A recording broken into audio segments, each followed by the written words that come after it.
We're seeing public broadcasters reporting as fact a statement from a terrorist organization. It's criminal. Erin Molan, what are you seeing in Australia right now? Were you part of Sky News? Is that right? I was. To be a woman who is conservative, in that space, they don't want you to have an opinion. They don't want you to do anything that could alienate any part of your audience. Do you think that China is pushing this woke narrative? Xi Jinping is sitting there going, this is amazing. They would never, ever tolerate it on their own soil. We have a serious issue with immigration. We are bringing in people who don't share our values, who come from places where the ideology is violent. Why are we in the West welcoming in people who come from countries where you sit in a classroom and you are told it is okay to kill someone because of what God they believe in?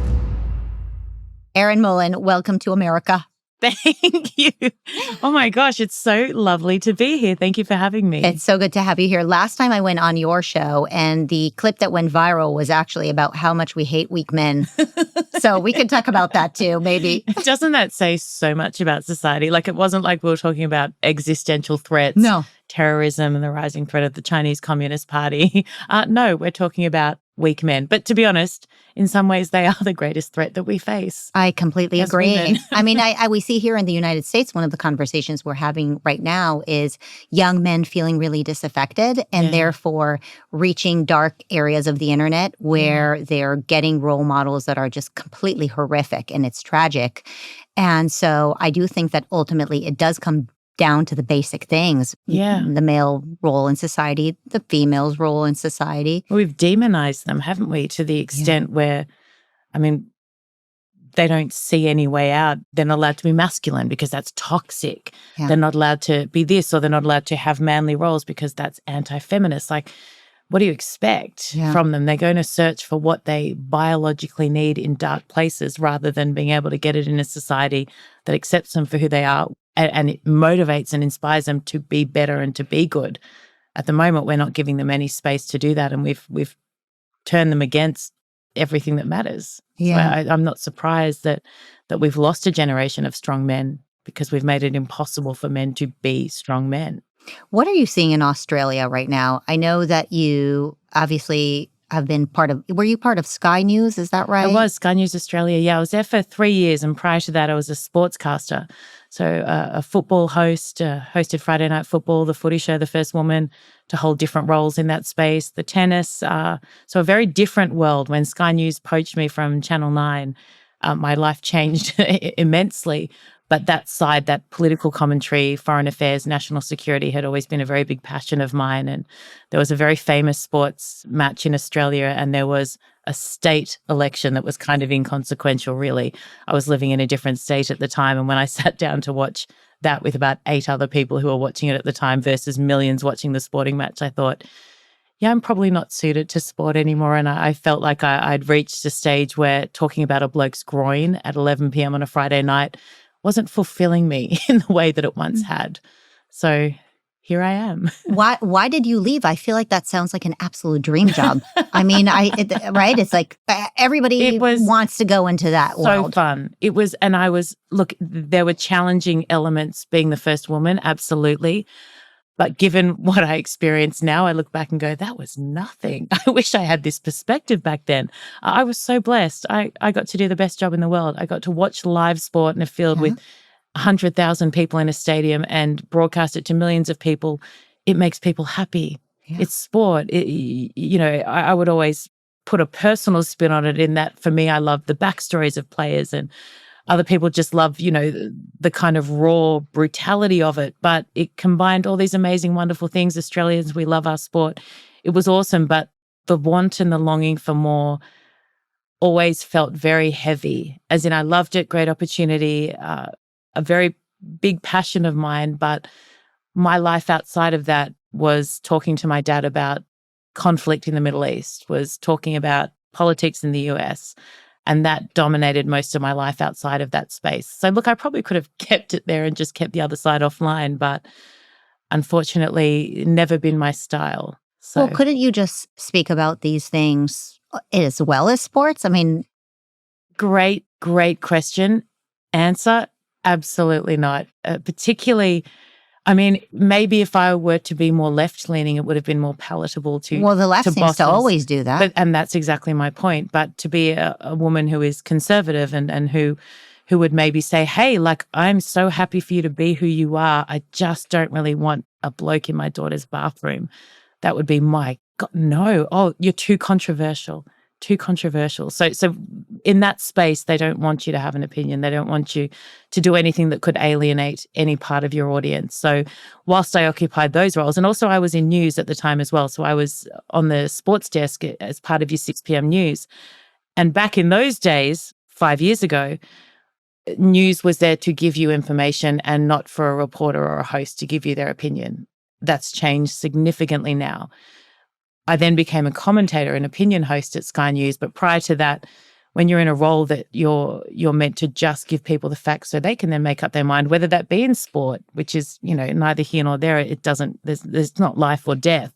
But in news in particular, we're now seeing anchors who purport to be straight deliverers of news lace it with their own perspective or bring in propaganda or narratives that are not truthful. So I feel like back in that time when I did occupy a seat on a news desk, then giving my opinion wouldn't have been the right thing to do. So for me to be able to do that, I had to leave those positions behind. And it was a leap of faith, absolutely. I had the issue, I was doing breakfast radio as well at the time, which was a comedy breakfast radio show. So in the morning, I'd sit with two comedians who talk about hernias and I can't even bring them up on this show because I'm sure you're good God-fearing people. But then I'd go on at night and interview the Prime Minister and talk about, national security. And that became very difficult, particularly after October 7, when the issue became so divisive in Australia, which is insane, by the way, that it should be divisive to condemn terrorism and stand with the victims of that. But that even became very difficult to do, both of those jobs, and trying to balance not having an opinion or being polarizing in the morning with then going on my Sky News show and, dismantling lies and talking about things that matter in that sphere. So it's a challenge. And I used to think I could do it all and be funny in the morning, do fashion things in the afternoon, then do politics at night. But I think I've very quickly realized that, unfortunately, people, I think, want to see you in one space a lot of the time and find it very difficult to accept you in different areas. Well, it's interesting you bring up October 7th, which seems to be this all-consuming subject, even for countries and for people who are so far away from Israel, right? October 7th happened in Israel. And somehow this tiny little country, a speckle on the globe, becomes this mass issue, this divisive issue, even in Australia. Absolutely. And it did. And I think, initially, after October 7, people felt understandable horror. It took about 36 hours for Australians to go in front of the Sydney Opera House and cheer and celebrate what was a heinous attack and, as you know, the largest loss of Jewish life since the Holocaust. And for me, that was the first moment I'd ever felt shame surrounding my country.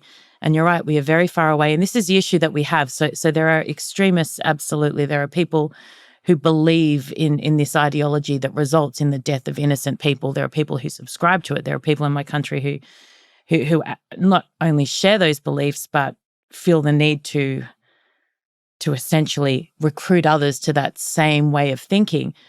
Vast majority of people, though, feel like it is far away, don't feel like it impacts them directly, care deeply about humanity, but cost of living crisis, single mums, 4 kids, working 3 jobs, they're not invested to the extent that you or I would be. And not because they're not clever or because they're not engaged, but just because they don't have capacity. So the issue you have, though, is when you get the extremists who then occupy the quiet space with their loudness, the people who are not malicious, not evil, hear what they say and it starts to shape their narrative, even, in a very subtle way. And I look at what's happened with the news in Australia and the way that these issues are reported.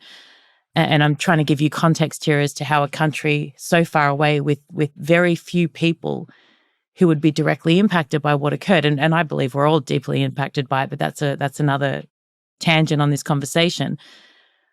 How suddenly we've got a country who is recognizing a Palestinian state as a reward for October 7 and a prime minister who was protesting when he was, 20 years old. You look at the opening of a news story and 6 p.m. news in Australia is the most watched news in the country. There's 2 networks that compete over the ratings, but they're fairly similar. And you'll look at a hostage/prisoner release, and it will be the opening line is music, an emotional shot of a Palestinian prisoner on top of his brother's shoulders, a mother sobbing, and the words are a family reunion, decades in the making, a mother torn from her child, and you're going, oh, Australians are sitting there going, this is, oh my gosh, rotting in an Israeli prison for 2 decades. And you're going, and then it kind of goes, oh, and there were some hostages released. What they omit to tell you is that person blew up a bus that killed 6 kids. But when you are not giving people that information, that subtly shapes a narrative of someone who's not going to then go and Google. Someone getting out of the car with their shopping, here's the opening line of the ABC, which says, day 720 of Israel's illegal invasion of Gaza. I mean, there is nothing further from the truth, but that starts to shape a mentality. And when you teach kids in your own country that we are colonizers, that we are racist, that we should have no national pride, we don't play our national anthem anymore because that's offensive, the Australian flag is considered racist. How can we be surprised when all of a sudden they jump onto this cause that they think makes them better people, or they look like they're empathetic because suddenly they're caring about kids in Gaza? Well, join the bloody club. I care about kids in Gaza as much, if not more, than anyone else in Australia. What I try and do is show you who's responsible for their suffering, because what you're doing doesn't help them. Marching for Hamas does not help them. Why do you think the legacy media in Australia is so extreme and so wrong about so many things, not just the issue of Israel, but the defense of the West in general, the defense of Australian people in general? It's a great question, and I wish I had a really solid answer that I wholeheartedly believed in, and I don't, because I think there are so many different elements to it, so many different elements. I look at the people running these networks, and a lot of them are themselves left-leaning. I look at the audiences that they are trying to appeal to, and you look at, so from a very basic perspective, ratings are key, right, to everything and anything when it comes to commercial television. They're not motivated by the kind of things that you are here. You're motivated by making the world a better place and ensuring the future for our kids exists as we knew it when we were younger, and fighting for conservative values. And I'm not saying this in an offensive way, but they're a business and they're run like a business. You look at particular areas where ratings boxes there are more there than anywhere else. And you look at the types of populations there, and the content is skewed to that. So I feel like there's so many different things. You want controversy that sells as well. So there are so many different elements, but I'm deeply disappointed in an industry that I loved for many, many years. And I feel like, whenever there's cause for hope, and whenever I see things start to shift, I'm then deeply disappointed when it comes to the media. And I look at, even from again, I use sport as an example, because sport is not life or death. So the onus on us to be really honest and to do our jobs well as unbiased journalists, it's there because we take it seriously, but no one will die as a result if we don't. So when I, as a sports journalist, would be terrified about reporting something that might not be true, or someone putting something on social media that I couldn't verify, I would never go to air with it. Whereas in a space where it is life and death, we're seeing national networks or public broadcasters that our taxes pay for reporting as fact a statement from a terrorist organization, not even attributing it to a terrorist organization, but reporting it as fact. It's criminal. And that is what we're seeing occur. So I can't understand how back in my day, you couldn't say something that might not be true in the sports arena, because that would be against journalism and what we've been taught and what we should value. Whereas now in this space, anything goes and there's no consequences for it. If they do a retraction or an apology for something that is incorrect, it'll be on their X handle, their PRX handle with 8 followers, rather than the millions who see what goes to air initially. There's just no responsibility. There doesn't seem to be any care about the damage that they're doing, and no one is holding them to account. And if no one's going to hold you to account and you believe in a certain thing, then why would you stop? You mentioned consequence, which is really the key for holding these legacy media companies accountable. We've seen here in the United States thanks to really President Trump, he broke legacy media. Yes. People don't trust legacy media anymore. It's mostly the geezers, as we call them here, that even watch legacy media.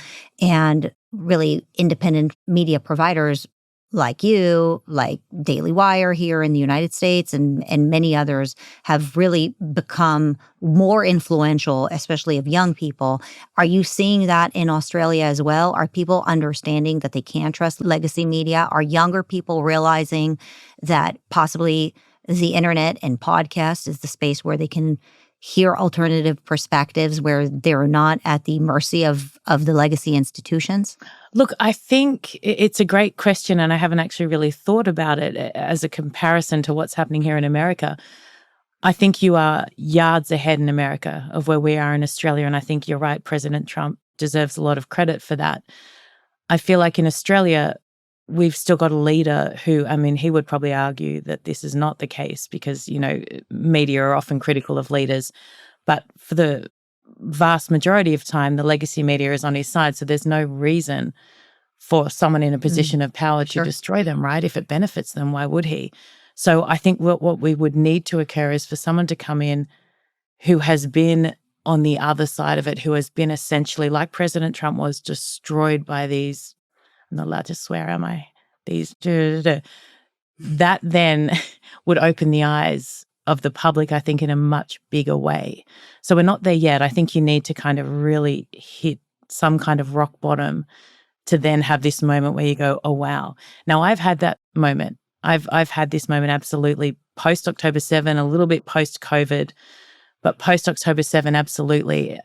I wouldn't say I blindly trusted, but because I was part of this machine and I worked with people that I respected and I watched due diligence and I watched, you know, news anchors who were so good at their craft and would not accept or condone anything other than the straight telling of factual news, suddenly completely ceased to exist as I knew it. And that opened my eyes. And I feel actually, I look back now and I go, what have I just blindly believed for 20 years of my life? Was it really October 7th? It's just so surprising to me because what's your connection to Israel or like why October 7th? Why wasn't it COVID lockdowns, which were horrendous, catastrophic in Australia, if I'm right? Or why wasn't it the gender affirming care, which I call the chemical castration attack on children? Why wasn't that opened your eyes? Great question. So all of those things, absolutely. But I wasn't in a space to talk publicly about them. So I didn't realize the kind of backlash that you would experience or people's inability to, I mean, I've always just told the truth, but I've told it in a space where it doesn't really rile people, as in a sporting arena.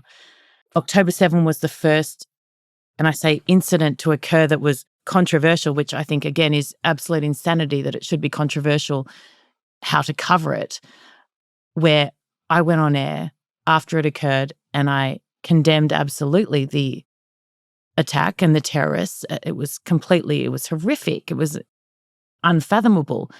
And I stood staunchly alongside the people who were the victims of that attack. And again, I reiterate, my show was called Erin. It was an opinion show with very clearly marked opinion. So it was my job to give my take on it. Whereas during COVID and gender affirming care and all the other things, I would look at it and talk to my mum and dad and say, this is appalling. Or, I mean, COVID, complete honest, I'm a loner by nature and not having to go out socially was actually the greatest. So there wasn't really, you know, I know people suffered immensely and there was a huge downside. But I guess for me, I kind of felt very comfortable in that space. So this was the first time that I was in a position where I was publicly giving my take on something that was divisive. So then to see the reaction to that firsthand rather than just be talking about it at home or amongst friends or colleagues or family opened my eyes. And when I started to, I guess, started to look into it and see what I was seeing and compare that to what was being broadcast as fact, it utterly terrified me in so many ways. And maybe that's on me that I wasn't as highly engaged. I wasn't absorbing as much media prior. I was, you know, working incredibly hard in one field and space and still loved as a passion the other side, but not to the extent that I was doing it when it became a professional pursuit. And so to see firsthand what was occurring versus what was being sold to a large mainstream audience, that to me was my moment of wow. So it's a great point. Whether or not there was a shift in media or did that exist prior, and I just wasn't in a position where it was my job to be following it as closely or to be broadcasting it, I don't know. Probably a combination of the two. You know, I think that in the United States, at least, the issue of COVID and gender-affirming care and the LGBTQ+++ sorted people between left and right. People kind of figured out where do they stand. The issue of October 7th is sorting people between right and wrong. And that is a key point.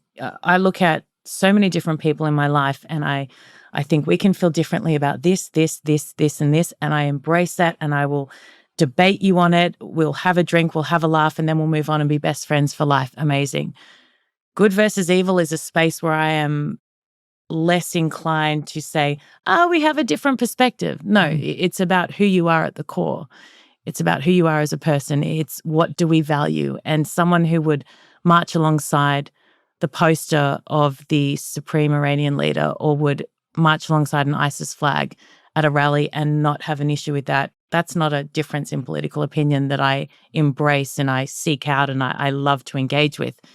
That's supporting evil. It is good versus evil in the most basic way. There is nothing complex in this that I can see. What we're dealing with here in the United States, we just had an election, devastating results in New York with Mamdani really having I think some people are accusing him of being an Islamist. I actually think it's not just that he's an Islamist. I think that he's a socialist, which is a real problem. And so, but I think a big part of it is why is this happening? And one of the things that we have to recognize is that if we allow people from all over the world to move to the United States of America and start, having children here and electing, we are going to start seeing in America that we don't recognize that we have a serious issue with immigration, specifically mass immigration of people who haven't been inculcated and taught what the American dream is about and what Americans stand for. And as I look at other Western countries, whether it's the UK or Australia, I actually think that you all are ahead of that problem. Yeah. I mean, what has happened in Australia when it comes to immigration? And I mean, maybe you can give us a warning of what that looks like if those who see evil don't do anything about it. And I do think it's truly evil to drain a country of its own identity and its own values, because it's disappearing you. It's disappearing Australians. It's disappearing Americans when you are bringing people into this country who don't share our values and are not even given the opportunity or the requirement to learn what America stands for. You're disappearing us. And Australia, to me, is disappearing. I think absolutely, to an even greater extent, the UK. That is one of the saddest things I've seen. And there was a man on a breakfast show recently, a 100-year-old veteran, who was talking about the fact that he lost friends and family during wars to fight for a country that he says does not exist anymore. And he said, I think that the willingness to give your life is an incredible thing. And most brave, courageous, amazing people in countries who join the military are willing to do that as long as it's not in vain. They're willing to give their lives because they know that it may contribute to the kind of country they want their grandkids to grow to live in and grow up in.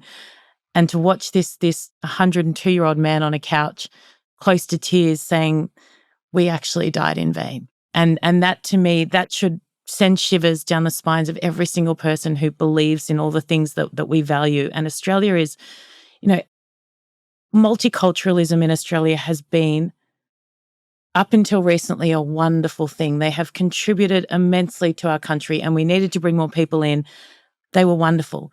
They came in and they wanted to be a part of our community. They wanted to be a part of Australia. They shared our values. They wanted their children to grow up in this incredible place that was safe, that was free, where you could vote when you turned 18, where you could choose, if you were a woman, to do whatever the hell you wanted to do with your life, because a lot of them came from countries where that wasn't possible.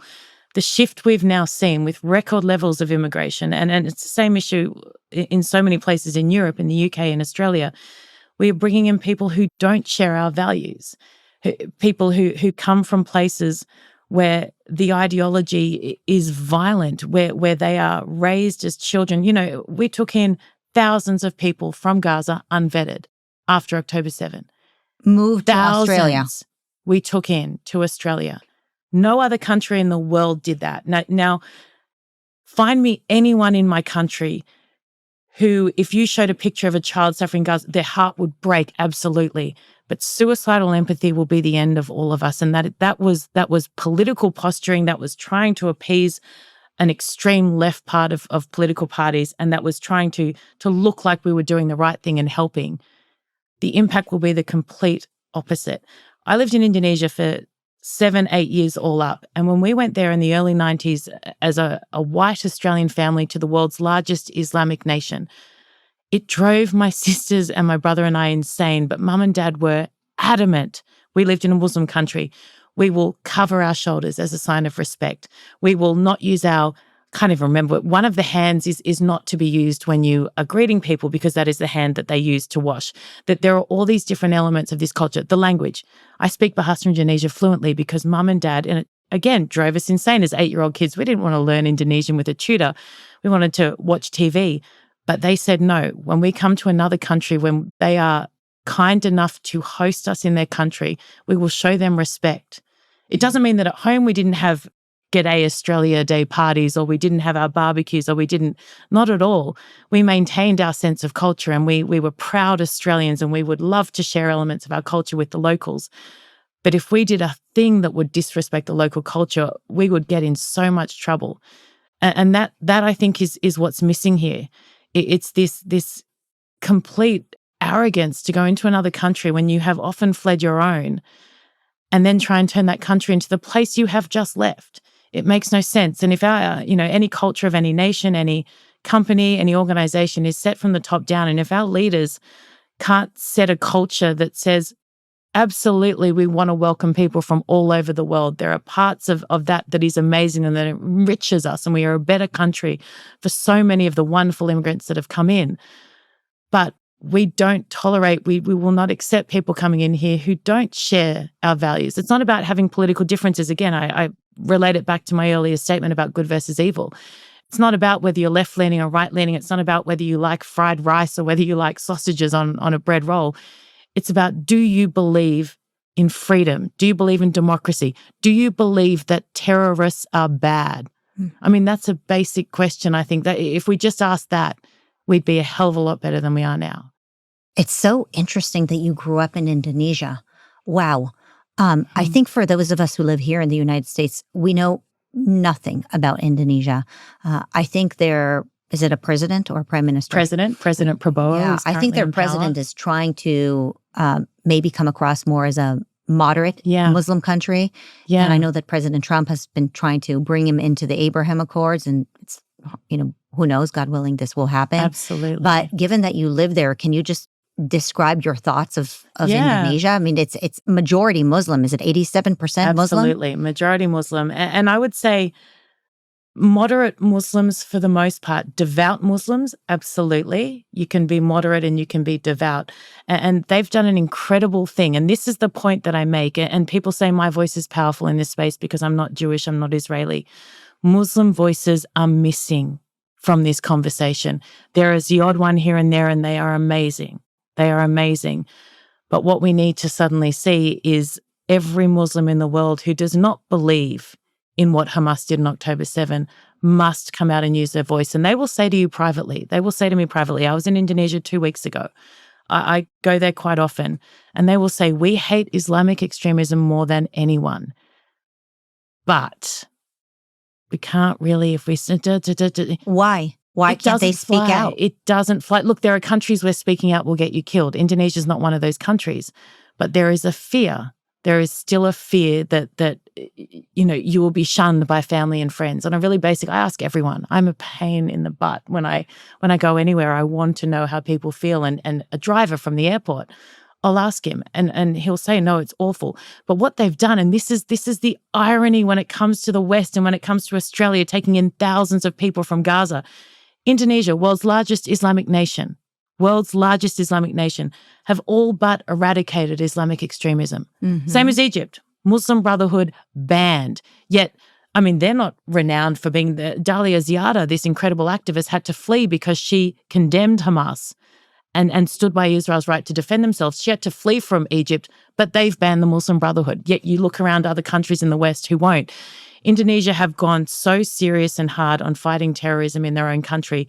It's kind of a two-pronged attack. Widodo was a president prior to President Prabowo, and he did two focuses essentially: tough laws, and not just tough laws because, as we can see, they're useless if you don't actually apply them and if you don't follow through and use all the things that are available to you. So he changed that, and this de-radicalization of youth. They focus so much on that in Indonesia. And the stats are phenomenal in regards to how few terrorist incidents there now are. Again, in the world's largest Islamic nation. Prabowo as well has come in, and that has continued. So I think we look at countries who know this danger and this risk better than we do in the West. The risk of radical Islam. Absolutely. But then we think, oh no, and they just are fine, come in, it's ridiculous for us not to be able to at least say, they know it better than us and they're doing this, this, and this, zero tolerance. Why are we in the West welcoming in people who come from countries where you sit in a classroom and you are told it is okay to kill someone because of what God they believe in, or because of where they come from, or because of who they are? So I just think there's this complete disconnect, and we're not showing respect to other countries who know this better than anyone and who are taking a hardline approach, whereas we're kind of suicidal empathy softly, slowly.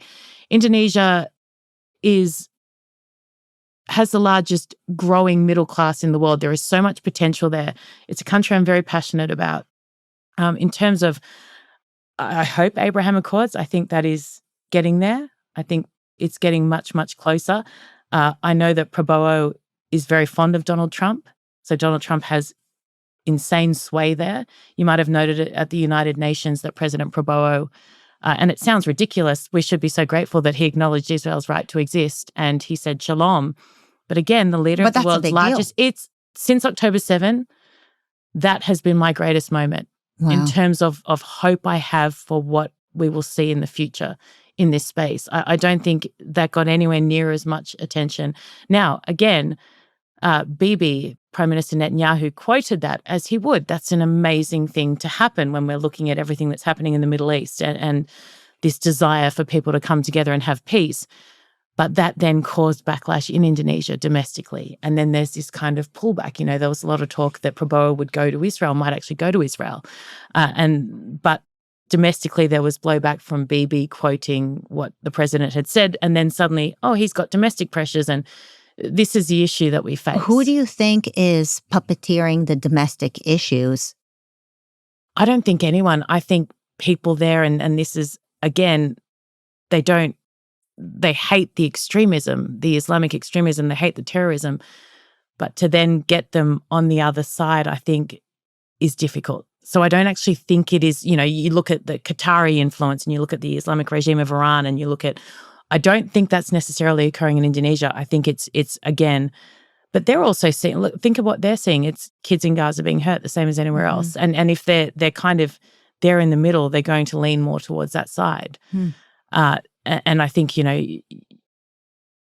hundreds of years of hate and I think it exists there. And I think it exists for a lot of Muslims, even though none of them, most of them would not act on it. Do you think it exists in Islamic teachings? It absolutely does. Accuse the Jews or... It absolutely does. But I think the vast majority of them, would never act that out. But I think, does that shape a lot of how they feel? Absolutely. Of course it would. And I think if you'd ask, I think 90% of them, if you say you've got to pick a side, would pick the Palestinian side. You mentioned that Indonesia and some of the Arab countries who have had issues with the Muslim Brotherhood have figured out how to deal with terrorism and radicalization, probably because they were heavy-handed about it. Yeah. What do you think a place like Australia needs to do in order to diminish the amount of terrorism that we're seeing there. You look at the word you used earlier, and that was consequences when we talk about media. And it was similar to when I was advocating for laws in Australia to keep kids safe online and to clean up a side of social media that was using death threats and threatening violence against people. Consequences is key to anything. And I look at the Sydney Opera House as an example, 2 days after October 7, and I look at people chanting, whether it was kill the Jews, gas the Jews, whatever it was, incitement to violence, where are the Jews, celebrating, laughing and cheering over the slaughter of innocent people. And I look at all of those kind of things that occurred around that.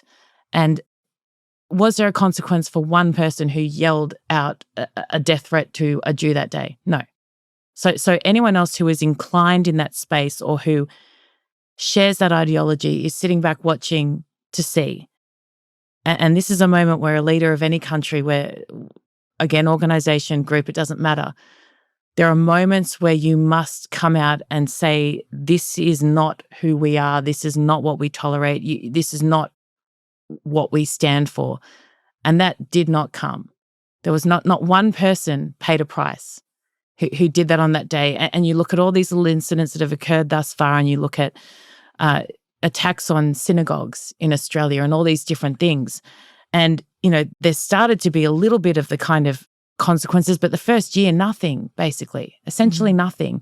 So if there are no consequences for that behavior, then, and you feel that if that's what you admire or that's what you desire or you share that ideology, you're going to act on it. So I think Australia needs to, we've got to sort out immigration, absolutely, and the government now, because, it helps them economically and whatever else.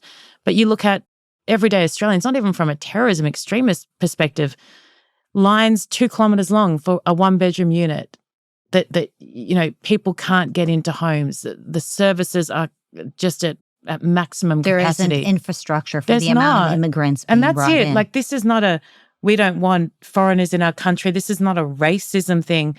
This is hey, and I tell you who actually cares more about this than almost anyone else, 2nd, 3rd generation Australians who came to this country as immigrants to give their kids a better life, who are now saying, my kid can't get a home. My kid can't buy a home. My kid can't get a job. It's all these kind of things that they're actually the ones going, well, wait a minute. We came here because you promised us a way of life. We've contributed. We've paid taxes. Sorry, what's going on here? You're bringing in people that we can't handle and that we don't have the infrastructure for, and people who don't share our beliefs, which is, turning our country into something that's not recognizable. You look at the Sydney Harbour Bridge, and they always use the landmarks because they get broadcast around the world. People marching with signs, again, ISIS flags. And we had Australian soldiers who gave their life in battles against those Al-Qaeda, ISIS, the Taliban. And we now have people who call themselves Australian marching across a bridge and waving that flag. Like, it just, it's insanity.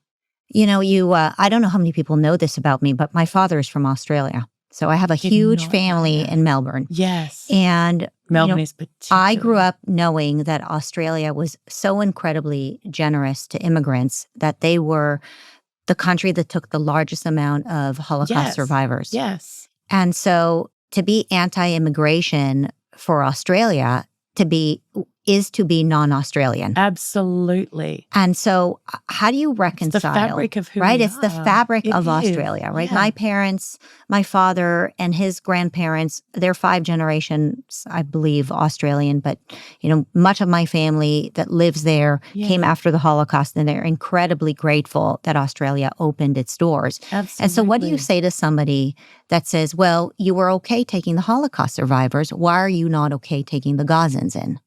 I mean, we were okay taking the Holocaust survivors. We were okay taking Italians. We were okay taking Chinese. We were okay taking Indians. All incredibly hardworking, all contribute to Australia as a whole, all willing to, they still maintain their own culture, absolutely, but adopt our way of life in the way that matters, in the ways that matter.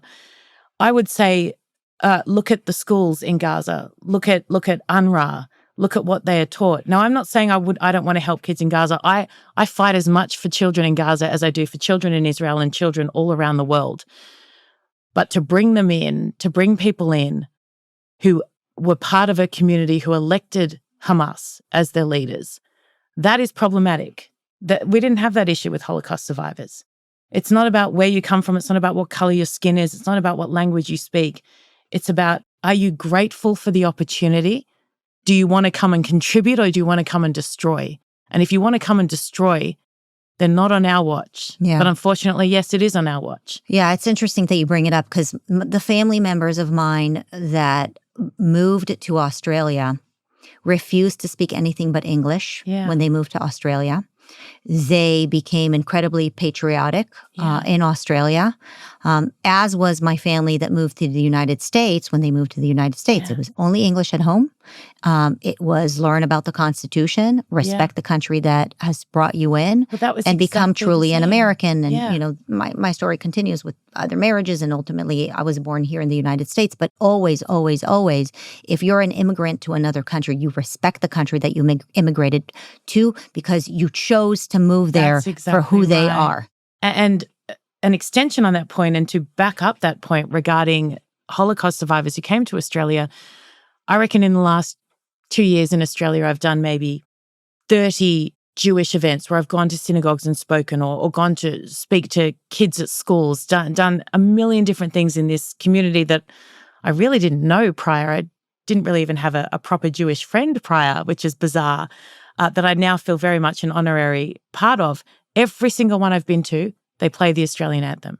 Every single one. And I made this point recently in that, as a sports host, we stopped playing the national anthem because it was called racist and it was divisive and it was this and that, the Australian flag. So you look at the only Palestinian flag is not divisive in Australia. That's completely fine. Absolutely. Saturate the entire country with it. That is completely fine. But that's the point, right? They are more patriotic than a lot of Australians. Mm-hmm. And I think that answers your question. It's the same when, I say to people, from a really basic perspective, if you're struggling to understand, why don't you look at what a group of pro-Palestinians chant for when they're together? Death to Israel, river to the sea, intifada. What do a group of Jews or Israelis chant when they're together since October 7? Bring them home. That's all they want, is their people home. So from just a basic, if you've got 2 minutes, why don't you just think about that? Which group do you want to align yourself with? And that to me, again, that goes back to the immigration. Look, Israelis and Jews and Holocaust survivors value life more than anyone I've ever seen, because it has been taken from them in such a brutal way over and over and over again. The other side, the terrorist side, the Islamic extremism side, they take life. It's a really obvious difference, and it's not a hard decision, I wouldn't have thought, as to who you want to align with. Well, so much of this lack of discernment that we're seeing, especially with the youth, comes from online posting, online propaganda. It's not just the legacy media, but you have TikTok, which obviously much of it is propagated through China. Mm-hmm. And if there is any country that I think might be influenced and impacted by China, it would be Australia. I mean, you guys had your fair share of dealings with China, and imagine that it's a constant battle. Do you think that China is pushing this woke narrative, this division within Australians? They would never, ever tolerate it on their own soil, but they are absolutely funding a large chunk of it, because who benefits from all of this chaos in the West? Who benefits? Xi Jinping is sitting there going, this is amazing. Not even we could have envisaged that it would have been this effective. Well done. That's what they do. They benefit more than anyone. And I look at Australia, just our country. My dad fought for a national security strategy for years, and we do not have one as a country. We have maybe 20 days of oil if China suddenly tries to take back Taiwan and World War III erupts. We are so dependent from a manufacturing perspective, which is why I loved it so much when Donald Trump went tough on China with tariffs. It's not about tariffs. It's about stopping the funding of a country that is ultimately out to destroy you. They want that. They make no secret of it. And this is what's so frustrating. If you read the Chinese Communist Party mouthpiece, their local newspaper, It's in there almost every second day. They want absolute global domination, and they will stop at nothing to achieve it. And my dad wrote a book again called Danger on Our Doorstep about, and I say this rising threat of the Chinese Communist Party, it's a current and existing threat. You look at their military parade that they had earlier this year. The influence of China is huge, and the threat of China is bigger than anything else we face as a Western world. Australia is particularly unique because we are geopolitically, we are very close. We are in this region. But there is a way to stand up to them. There is a way to maintain the relationships that you need whilst maintaining dignity and respect as a nation. And the previous governments, the Conservative governments, I think did that really well. During COVID, when our Prime Minister, Scott Morrison, did the unthinkable act of questioning China's involvement in the virus, questioning it, all of a sudden we were cut off entirely. We were punished as a nation because we had asked a question essentially about Chinese involvement in the COVID virus. And instead of buckling, bending at the knees, Australia stayed strong. They stayed strong. They said, fine, we'll diversify. Now, I wish we'd done it 20 years prior, but we hadn't. But we did. And guess what? They came back to us because they hurt more from it than we did. The current government, the amount of danger that our military who are doing exercises have encountered from the Chinese Communist Party, whether it be just 2 weeks ago, aircraft dangerously close, and our defense minister comes out and says, we've spoken to the Chinese Communist Party about endangering our soldiers. We've had incidents, maritime incidents. We have no backbone when it comes to calling them out. And that means you're compromising on your values as a nation. So the current government, I worry about immensely. The state governments, Victoria has just don't even start me on that leadership and bringing the Chinese Communist Party in. I mean, explain that, by the way, because I don't know how many Americans know what happened in Victoria. Deal, yes. So in the late teens, 2017, 2018, signed off a deal, which the federal government then kind of got rid of. But to have the Chinese Communist Party come in and essentially own all this different infrastructure, build roads, all these different sporting fields and have their name on it, the whole transport, trains. Sorry, but do you not understand? Yeah, just to clarify, the CCP offered to do a deal with Victoria to basically build the infrastructure there. And the leadership was almost okay with it until, thank God, on the federal level, I don't know if you call it federal level in Australia, yes, we do, on the federal level, they stopped it. But if they would not have stopped it, the Victorian government agreed to it. Yeah. They were over the moon with it. And funnily enough, China's doing this, by the way, all over the world, which is why this matters. Particularly as well. And you look at where they have suddenly infiltrated. And I say this again, they don't actually need you to let them in. They are already everywhere. Mm-hmm. So for a nation to willingly say, hey, let us make it a little bit easier for you, you don't think they're already... They were running a uniform shop in a military base in America until you guys discovered that only recently. This is insanity, the pull of money, and that's what it's all about, right? Money with anything and everything when it comes to the West particularly. The fact that they were even given the green light before it was stopped is terrifying. Because imagine, again, Xi Jinping has said he wants to reclaim Taiwan. There are US generals who say this will happen within a year, 2 years. I think someone said 2027 is the cutoff as to when this will occur. And it's all about, opportunity, and he may strike at any moment. And if we are suddenly at war, and this is the book that my dad wrote was about how the Chinese Communist Party, off the back of Taiwan, which, yes, they want absolutely, but that is not their end goal, not even for a second. Anyone who thinks it is that they will take back Taiwan and then suddenly be like, we're cool. Yeah, we're good now. Thank you so much. No. It's far greater. But the way he explains, the start of his book is quite chilling. What is the book called, and it's what's called your dad's name? Danger on Our Doorstep. And Dad's name is Jim Molan, and he was a major general in the army, fought in Iraq for a year, ran the war in Iraq for the year for the US, and then was a senator and has the most individual votes of any politician in Australian history. He knows his stuff back to front. He knows this space, and we lost him to cancer a couple of years ago.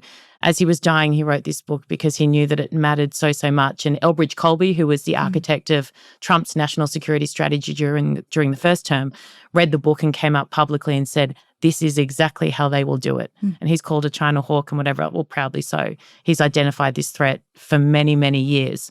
But Dad says essentially, we'll be sitting at home and the lights will go out. then all of a sudden there'll be stars in the sky and you'll think they're fireworks or no, that's the Chinese Communist Party taking out all the satellites. All of a sudden, everywhere where they've got, infrastructure is suddenly all of a sudden shifted straight into military capability that is, or it's terrifying what they are planning to do. And again, I say a lot of it is very public. No one cares to read it. No one goes through what is put out, but it's all there. Or like everybody's just so focused on Israel all day. Exactly. Meanwhile, you have China making moves with proxies all over the world. Exactly. And not just, the Pacific Islands. And there are so many places close to home, but also a hell of a lot of places far away. What a distraction. So if they're suddenly owning the rail, if they're owning this, if they're owning the communication, the satellites, when we suddenly find ourselves at war with them, what happens? Well, they're also owning the youth by brainwashing the youth through TikTok. Absolutely. The entire thing. So, wokeism has become a tool for them to divide the people in the West as well. And the irony of it is, same as, you look at Mamdani in New York who refuses to condemn Hamas, but will go to a gay bar with transgender types and say he wants to legalize prostitution. The Chinese Communist Party would never tolerate any of that wokeness. By the way, they are hardworking. Neither would Muslim countries actually tolerate any of it. That's why I don't think he's actually a Muslim. I really think he's just a radical socialist. Absolutely. And that is my point, is that they use it to destroy their enemies, but they're way too smart to ever let it destroy themselves. Yet we sit there fat, dumb, and happy and say, absolutely. If you want to be a man, you be a man. If you want to go in my daughter's locker room, you should. Oh my God, care, feelings. We're all happy. We're doing the right thing. We're so caring and kind. No, we're committing suicide. They would never do it. They fund it. They instigate it. They encourage it. They're everywhere, but too smart to ever let it destroy their own places. What's your reaction to Americans who are sick of engaging in world wars? I mean, it is quite exhausting to constantly have to fund wars that are outside of our borders. I get it. And I think, Donald Trump is rightly so putting pressure on allied nations to increase defense spending. This was the issue when Donald Trump came into power with our government. He wants something back. He is a businessman. He's not just going to say, well, okay, we'll look after you all, but you don't have to do anything. There was a period a couple of years ago where the US requested an Australian ship to go in to help with the Houthis who were attacking big ships going through. And Australia said no. And I'm sitting there going, are you insane? That wouldn't fly under Donald Trump. That wouldn't fly. So I understand where Americans are coming from, absolutely. But I would also argue, not in all circumstances, in some circumstances, we have these people who are saying it's not America first to involve ourselves in conflicts. In some circumstances, it absolutely is. In some circumstances, the stability of the rest of the world directly impacts Americans. And I think it's got to be an educated decision and it's got to be a smart decision to get involved. But I don't think you can just say we're America first, which means we're not getting involved in any other conflict, because that ain't going to be America first. I think America needs strongholds and needs places that are stable around the world. And sometimes the only way to do that is to get involved. And I'm not talking about inflicting regime changes because you don't like someone's politics. I think it's got to be serious enough to impact America domestically for America to get involved. But as an Australian who relies heavily upon your nation for protection, I would encourage it every day of the week, because I have a 7-year-old living in Australia and we need you. I wish we didn't. I wish we were reliant ourselves. I wish we had invested in being able to protect ourselves, but we haven't. Yeah, I would also say, that's not your responsibility, but yeah, I get it, but I also think we need you too, right? 100%. We need our allies as well. I mean, I am America first. I'm not America only. And when you're describing to me that we might lose Australia or the UK to these other major global players, whether it's the Islamists or the communists and the Chinese, ultimately it's going to start creeping up on us. And, I'm not sure that America could continue to be as influential 100%. Or as safe if we're all alone at the same time. It is terrifying to hear how China and the Islamists have made such significant moves into Australia. Yeah, terrifying. Very much so. And our Prime Minister was over there. And again, I say, I understand you want relations, you want dialogue, you want to be having conversations. I look at President Trump talking to, saying that President Erdogan is a good bloke. And I go, oh my Lord, no, he's not. But I get it, that there is benefit to having discussions and dialogue, even with countries that are not, you wouldn't consider them friendly. Mm-hmm. So I wouldn't expect our government to not have relations with China. That would be ridiculous. And from a trade perspective, absolutely. But what I do expect is us not to fall mercy to their agenda, which is huge and which is damaging and will completely destroy our way of life if we let it. We're both moms, and I know one of the things we love to talk about is how do we raise great kids? Yeah. What's your final piece of advice for parents who are watching this? How do we raise great kids, and how do we just shed a light for the future? That is a great question, because I think I look at this entire space and the most important thing to me in the world is protecting my little girl. And that's why I entered this space, even though it makes her existence right now more dangerous. I genuinely believe that what I'm fighting for will enable her to have the kind of childhood that I did in 5-10 years, and that if I don't fight in this space right now, there's no chance of that happening. So I make myself feel better about the challenges that exist right now in this space. I love her more than life, and not even in this professional capacity. I'll be really honest and vulnerable and raw with you. I think the greatest gift that I've given my little girl is sorting out myself. And I feel like I get emotional. I think I look at the kind of, you talk about trauma and all these different things. Life is hard in many ways, and I've had a couple of relationships that were not nice, and not nice relationships. And I think if you don't heal yourself from that, and I never thought I'd be the kind of person that would say the word heal, but if you don't, then you can't be the kind of mother that you want to be and that you can be. And I look at how I gave myself to a therapist for a year, and I said I'm willing to do whatever it takes to not be this anxiety-riddled mess, and to not feel like I wasn't ever present because I was constantly. So I did that, and it's the greatest gift I've ever given her. The greatest gift is fixing myself. And then that then enables me to fight at full capacity in this space. And I feel like for her, looking at a mum who is having to go away a little bit, and looking at a mum who maybe doesn't have a very conventional job, but I think one day she will hopefully look at what I've done and feel the same way about me that I feel about my dad. And I look at my dad and I think the pain of losing him is just as acute today as it was 2 years ago when we lost him to cancer. But what an honor and a privilege it is to feel so much pain, because he was my absolute hero. So I think being a role model for your child and fixing yourself, and not in a way that is superficial or silly. You're allowed to be, I'm deeply flawed still, we all are, but allowing yourself to heal from things that have hurt you so you don't pass them on, I think, and I know that's not really a geopolitical terrorism answer, but I know that is the greatest gift I've ever given her, because I've seen the difference in me as a mother since doing it. Yeah. So I would say to anyone, the greatest piece of advice I would give to anyone, it doesn't need to be traditional therapy, but heal yourself and be okay with who you are and what you stand for and what you believe in, and that you are enough as you are, and your children will be the greatest benefactors of that. I love it. Erin, most of the issues that we're seeing around the world actually can be solved first in the home. Can I say, as I finished that sentence, I'm so glad you said that. I kind of thought I'm saying it's not related, but it absolutely is. If we are raising strong self-esteem, belief in oneself, strong role models that they look at, rather than some of the others that go around. If they're looking at the home and saying, no, I've been taught to stand up for what is right. I've been shown to stand up for what is right. I've been told my self-worth from the moment I was born. So I'm not going to listen to a teacher who's kind of leading me astray. I'm going to have the confidence to say, that's not right. Or if I see something that's not right at school, I'm going to call it out. I'm not going to be led astray on with propaganda and little chipping away, because I've been taught at home what is right and what is good and what is decent. So you're absolutely right. It does actually really tie in. Yeah, it all comes down to moral discipline. Yes. Moral discipline. If you have moral discipline, then you have moral courage. Yes. Then you have everything else you need in life.